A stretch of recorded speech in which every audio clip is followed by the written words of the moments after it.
हे परमेश्वरा, न्यायवाद ऐक. माझ्या आरोळीकडे लक्ष दे. माझ्या निष्कपट मुखाने उच्चारिलेल्या प्रार्थनेकडे कान दे. माझा निवाडा तुझ्या पुढे होवो.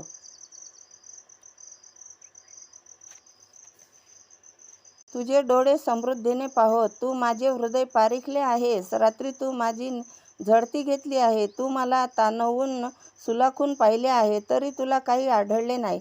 मी मुखाने अतिक्रमण करणार नाही असा संकल्प मी केला आहे.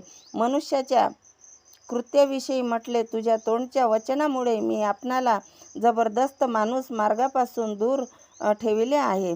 माझी पावले तुझ्याच मार्गाला आहेत. माझे पाय घसरले नाहीत. मी तुझा धावा केला आहे. कारण हे देवा, तू माझे ऐकतोस. माझ्याकडे कान दे. माझे म्हणणे ऐक. तुझा आश्रय करणाऱ्यांना त्याच्या विरोधापासून तू आपल्या उजव्या हाताने वाचवितोस. तर तू आता विशेष वात्सल्य दाखव. मला डोळ्यातील बाहुबलीप्रमाणे सांभाळ. आपल्या पंखाच्या छायेत लपवू.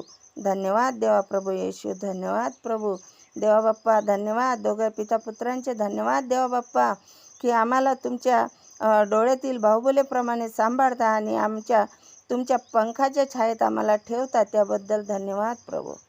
आजच्या वचनाविषयी धन्यवाद.